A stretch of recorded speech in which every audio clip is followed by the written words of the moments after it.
Et bonjour à tous, donc aujourd'hui pour cette nouvelle vidéo je vais vous parler de Steelsong. Alors Steelsong est un deck que je pense tier 1 dans la méta mais qui est compliqué à jouer. Donc comme d'habitude aujourd'hui j'ai préparé une liste, donc elle n'est pas parfaite, je vous invite à faire des ajustements si vous avez envie. Je vais parler de son mulligan face à d'autres match-up sans qu'on connaisse le deck.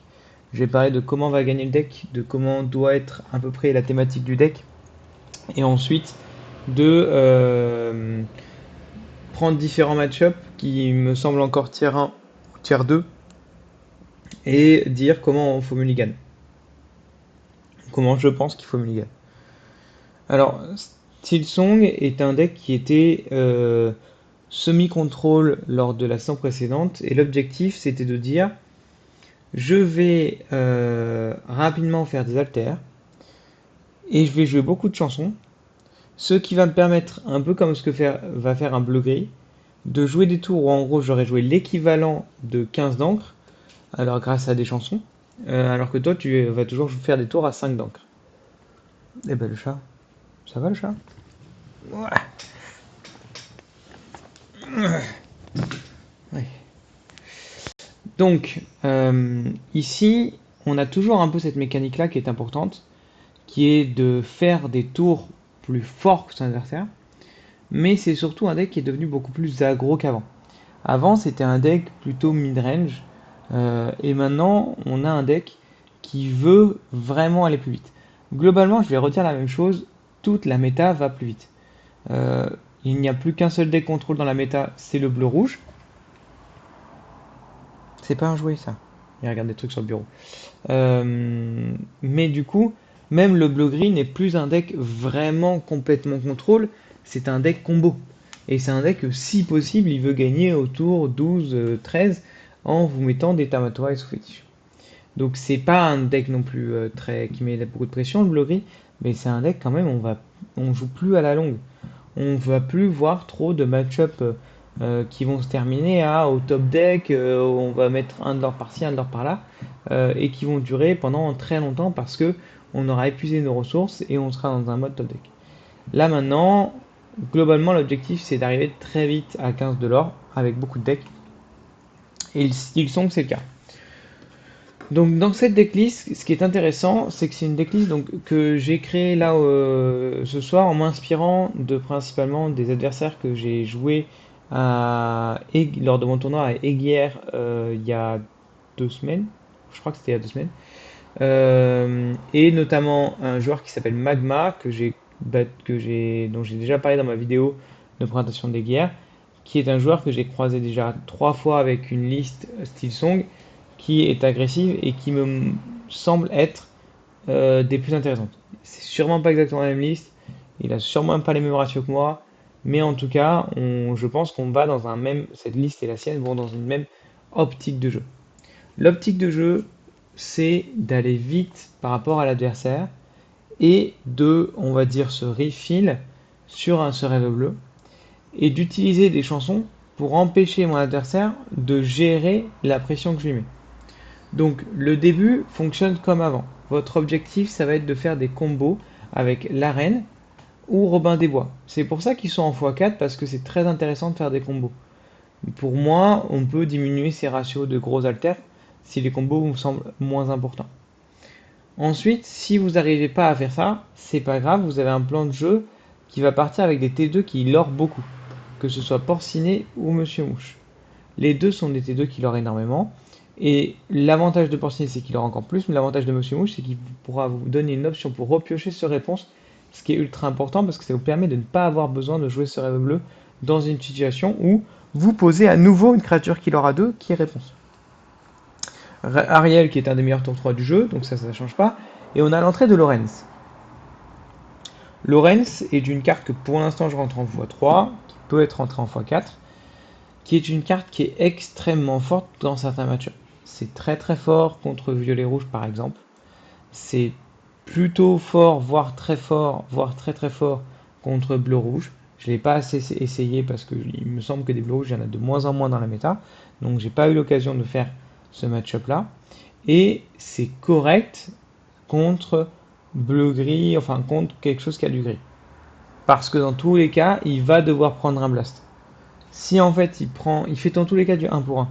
Parce qu'en fait, au pire du pire, votre adversaire va mettre un blast sur votre Lorenz pour que votre Lorenz diminue à 0 d'attaque et que maintenant vous puissiez, votre adversaire pourra le taper sans perdre sa créature. Mais il aura dû user un blast pour diminuer l'attaque de Lorenz. Lorenz c'est aussi un avantage énorme contre les Flynn et ça vous permet de dire je n'ai pas besoin au tour 3 de rusher avec une chanson perdue dans l'hiver ou plus ardent que le feu des volcans. Je peux jouer Lorenz qui counter les Flynn rouges. J'en reparlerai quand je parlerai des match-ups. Globalement, mulligan global. On veut un T1 et de préférence avec un alter. Donc, si on a, dans le meilleur des cas, on commence toujours meilleur des cas. Notre main parfaite, ce serait la reine ou Robin des Bois, suivi de alter reine ou alter Robin des Bois. Au tour 2, si on a ce combo-là, ça peut être très bien d'avoir un porcinet. Si on a ce rêve bleu. Si on n'a pas ce rêve bleu, ce serait encore mieux d'avoir un mouche pour après avoir une réponse. Au tour 3, on veut n'importe lequel, parce que si on a cette sortie, on préférera Ariel pour aller chercher les chansons qu'on pourra chanter sur le T5. Mais au pire, c'est pas très grave. Si on a Lorenz. Et ensuite, au tour 4, si on a Monsieur Mouche, mais si on a Alter aussi le gros Robin, réponse pourra être très intéressante parce que le gros Robin va souvent survivre. Donc ça va permettre à votre gros Robin de partir à l'aventure en disant c'est pas grave s'il est blessé, j'ai réponse. Moi je joue une info peu pour être heureux, ça se garde pas en main de départ mais ça se joue à des bons timings. Une flûte, je pense que ça se garde pas en main de départ. Je pense qu'aujourd'hui, le début du jaune-gris se joue avec vos créatures. Et une flûte, c'est un gameplay qui va vous dire t'as des créatures qui te mettent de la pression, et ben du coup, je vais essayer de glisser des flûtes dans ma pression. Pour dire par exemple, imaginons que si j'ai déjà un combo Robin des Bois, Grand Robin des Bois, oui, ben c'est ce combo-là qui va me faire la game. Mais au T2, je suis peut-être pas, du coup, vu que j'ai déjà une pression de ouf parce que je vais pouvoir faire cet alter-là, bah au T2, je vais pouvoir peut-être glisser un porcinet ou un Monsieur Mouche. A l'inverse, s'il a géré mon petit Robin des Bois, et peut-être qu'au T2, je vais vouloir plutôt développer une créature pour mettre la pression. Et je vais plutôt faire, et je vais attendre le T4 où je vais faire un T2 et une flûte. L'objectif de la flûte, c'est pas que ça vous use un tour à la faire, c'est que ça ajuste des moments de pression. J'ai l'impression. Voilà, voilà. Donc, on va garder. Donc ça, c'est la main parfaite. Si on n'a pas la main parfaite, globalement, c'est un deck à combo. C'est un deck à mini combo. Si vous avez une Cendrillon et un perdu dans l'hiver, vous gardez. Et du coup, si vous n'avez pas en échange un combo alter, en gros, il faut faire des combos, mais pas tous. C'est-à-dire que les combos T1, c'est soit le combo avec Cendrillon et perdu dans l'hiver, soit le combo avec Reine, Grande Reine, soit le combo avec Robin des Bois, Grand Robin des Bois. Si on a lequel on préfère dans l'ordre Robin des Bois, ensuite Reine, ensuite Cendrillon. Donc, si on a celui de Robin des Bois, on ne garde pas les Reines, on ne garde pas la Cendrillon. Si on a celui de la Reine, on n'est pas obligé, on ne garde pas la Cendrillon. Si on a que la Cendrillon, ben on va jouer avec Cendrillon perdu en l'hiver. Si on n'a aucun des trois qui est construit directement dans notre main de départ, de préférence, on garde la Cendrillon au T1. Si on a juste une reine tout seul ou juste un Robin des Bois tout seul, je pense qu'on peut mulligan nos T1. Parce qu'au pire, on en aura un autre. J'ai l'impression. Sinon, à vous de voir. J'avoue que j'ai pas assez joué le match-up pour réfléchir. Souvent, j'avais une de ces combos-là. Et donc, du coup, j'ai pas assez joué le match-up pour réfléchir à est-ce qu'il faut quand même garder un T1 si on n'a rien d'autre à jouer, même si on n'a pas d'alter dessus. Je pense que ça dépend aussi si vous êtes sur le play ou sur la draw. Sur le play, j'ai pas l'impression que ce soit trop grave de pas jouer un T1 si vous n'avez pas de combo. Sur la draw, c'est un peu plus intéressant de jouer un T1 parce que votre tropo peut avoir peur de votre combo et donc notamment si vous jouez contre gris, il va peut-être faire user son tour à gérer votre Robin des Bois ou votre reine. Et si vous n'avez pas le combo, ben, c'est intéressant pour vous. Ensuite, donc ça va être, on va essayer de garder dans notre tête ces combos-là, sinon on mulligan. On garde systématiquement un tour d'or main de départ. Que ce soit. À la limite, on peut garder une flûte si on a un des combos, notamment si on a des combos alter. Si on a les combos alter, on garde flûte parce qu'on a suffisamment de pression au début pour jouer flûte directement au tour 2.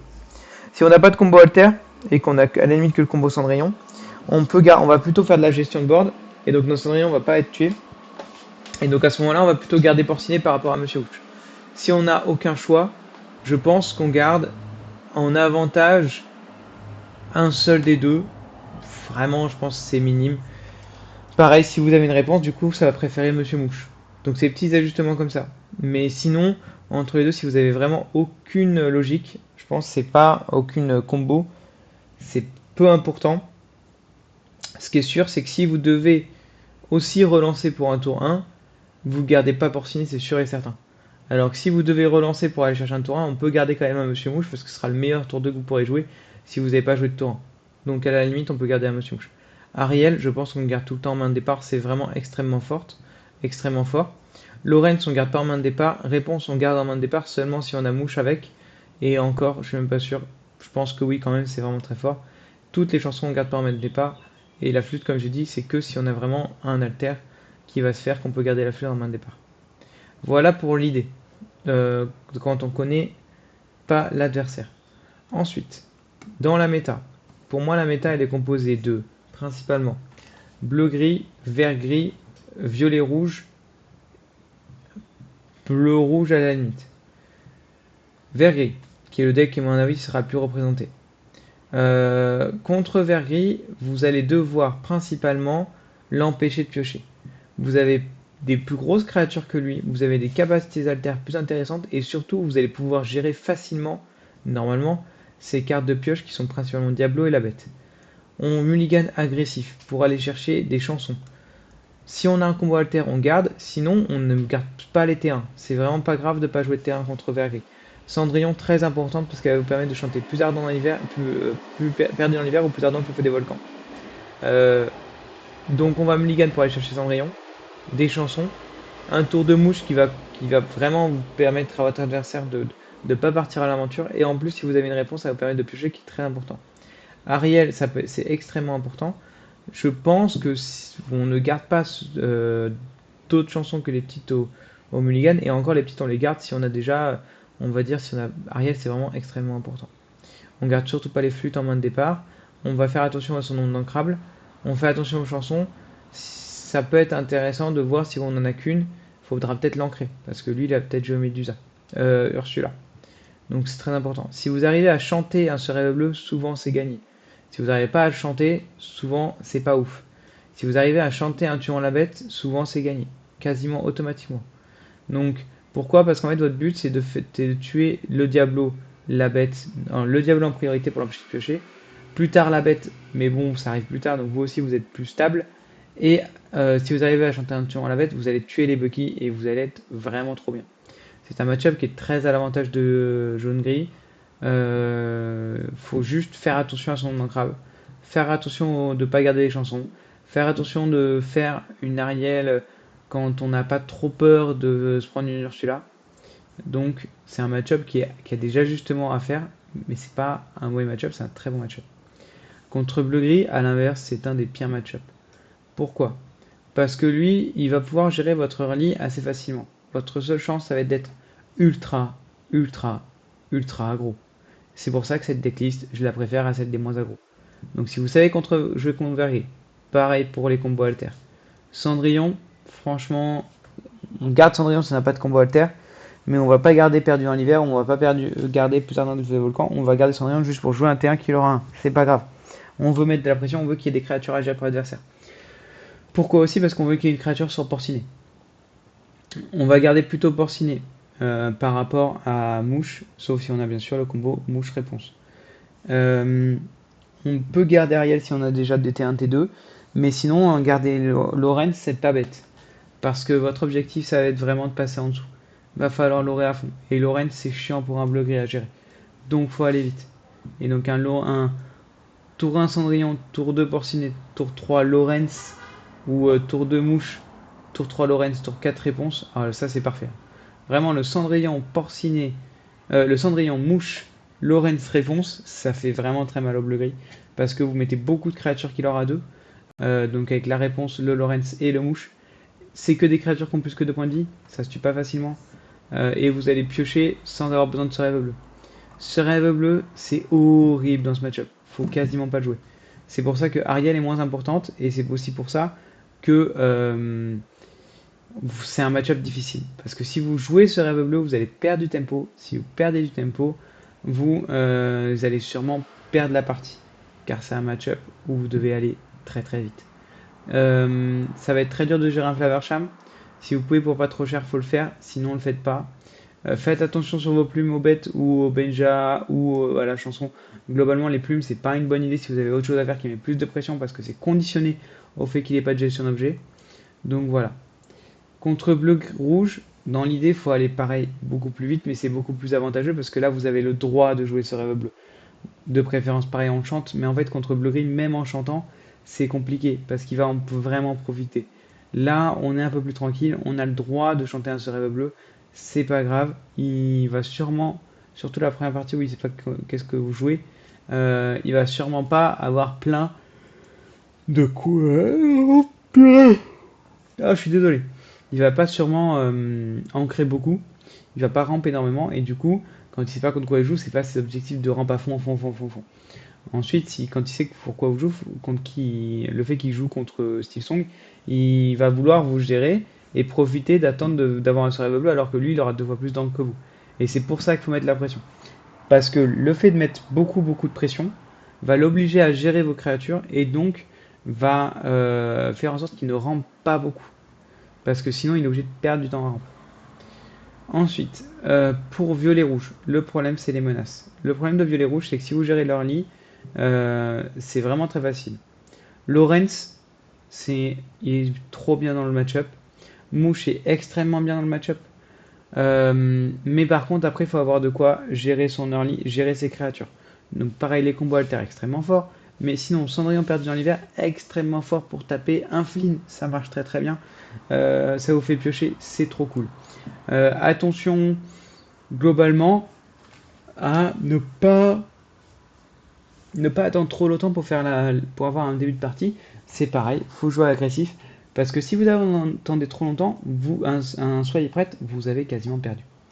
Un soyez prête va rattraper tout le tempo que vous avez mis en personnage, sauf que vous ne mettez que quasiment des personnages. Et donc du coup, c'est très compliqué si vous prenez un soyez prête. Donc il faut aller vite au début pour empêcher votre adversaire de gagner sur soyez prête, parce qu'en fait, il sera dans la situation où, même s'il a soyez prête, il est déjà dans la mouise. Donc c'est ça qu'on vise.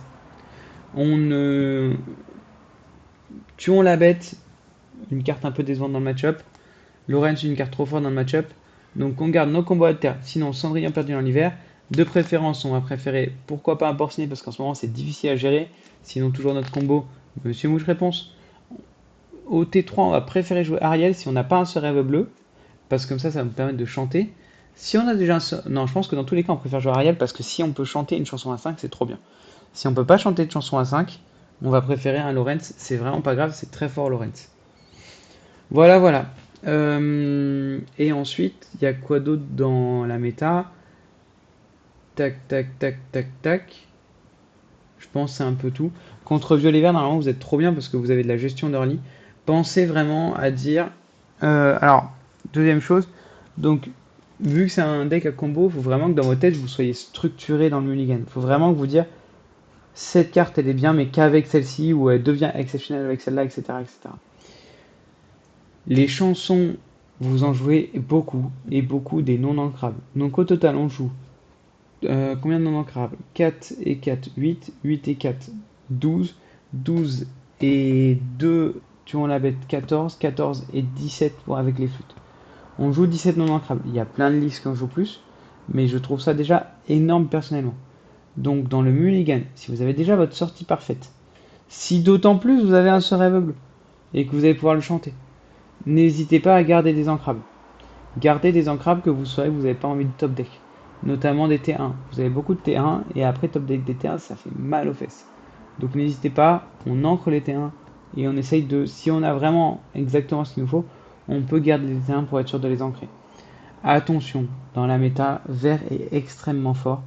Faut jouer comme s'il avait quasiment tout le temps la Ursula 1-3. À partir du moment où il sait que vous jouez Steve Song, il va la garder. Donc, vous ne pouvez pas dire, tiens, je vais me rattraper parce que je compte sur ce rêve bleu. C'est pas possible. Il va d'abord tuer ce rêve bleu, le vert gris, et ensuite il va tuer dans la bête. Donc faites attention, c'est très important Ne vous faites pas avoir. Si vous avez le choix, pensez, c'est sûr, il l'a.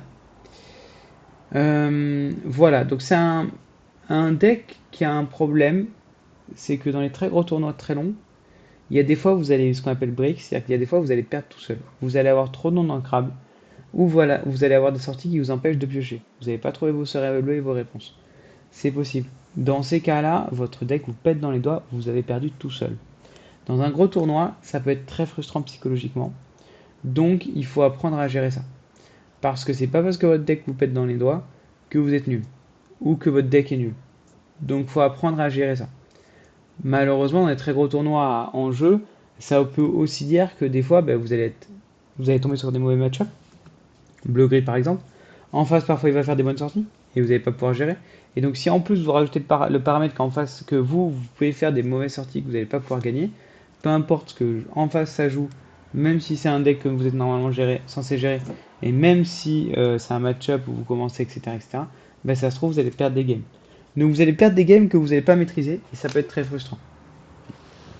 L'avantage, par contre, c'est que franchement, une fois que c'est maîtrisé, donc notamment je vous le conseille pour, pas pour Borum, c'est trop vite, mais pour les decks Ursula, pour retourner Ursula, pourquoi pas, et pour Bologne, pourquoi pas, c'est un deck qui est très fort dans la méta. Ça contre très bien Vergris, ça marche plutôt correctement contre Violet Rouge, je pense que c'est 50-50. On vous fait troller dessus par Bleu Gris, mais c'est un match-up contre Bleu Rouge, vous êtes plutôt bien, contre. Non, je suis désolé, j'arrête pas de payer. Contre vert violet, vous êtes plutôt bien aussi parce qu'en fait, globalement, vous êtes bien contre les aggros.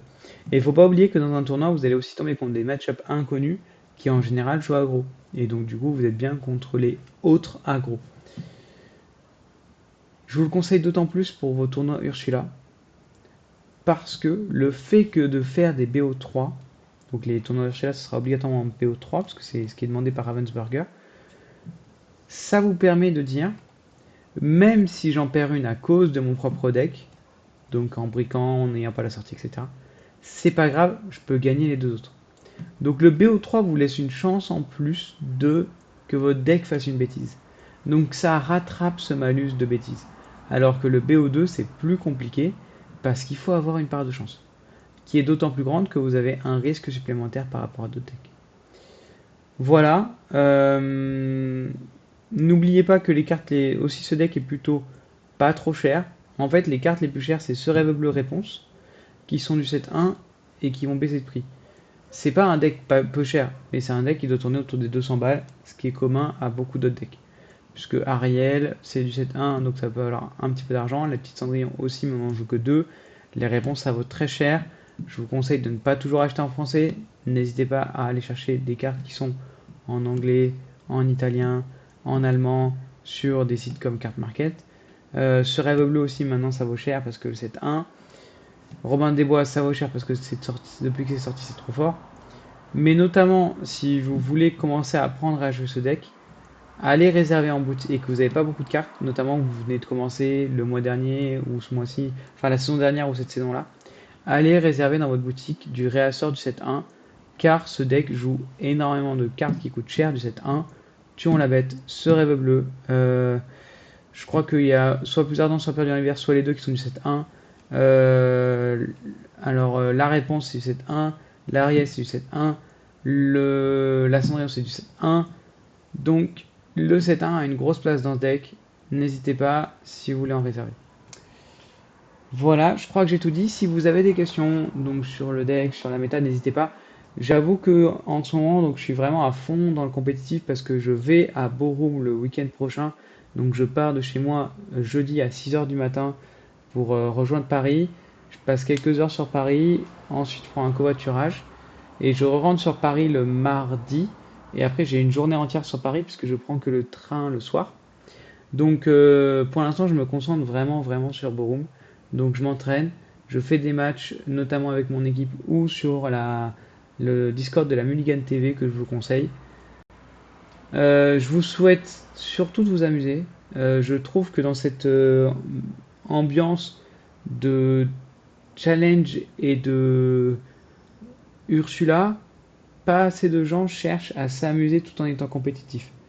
Jouez un deck qui vous plaît. Il y a plein de decks tiers 1 dans la méta ou au tiers 2. Oui, il y en a qui sont plus frustrants que d'autres. Oui, il y en a qui vous paraissent plus forts que d'autres. Mais tous, ils ont une chance de gagner à n'importe quel tournoi. Donc choisissez votre préféré, entraînez-vous, allez faire des Ursula, allez faire des petits tournois en boutique, même s'il n'y a pas trop d'enjeux, juste pour jouer. Les decks sont tous difficiles à jouer globalement. Il y a plein de misplays possibles. Il y a toujours une voie d'amélioration. Donc entraînez-vous, entraînez-vous. Ces vidéos-là sont faites pour faire un bref topo, mais ça ne va pas vous aider à maîtriser le deck. C'est juste les 15 premiers pourcents avec la decklist et les 15 premiers pourcents avec comprendre le gameplay du deck. Mais ensuite, tout le reste, c'est à vous de le faire. Voilà, je vous souhaite une bonne journée, une bonne soirée en fonction de quand vous regardez. Je me remets à tryhard et je vous dis à plus. Ciao.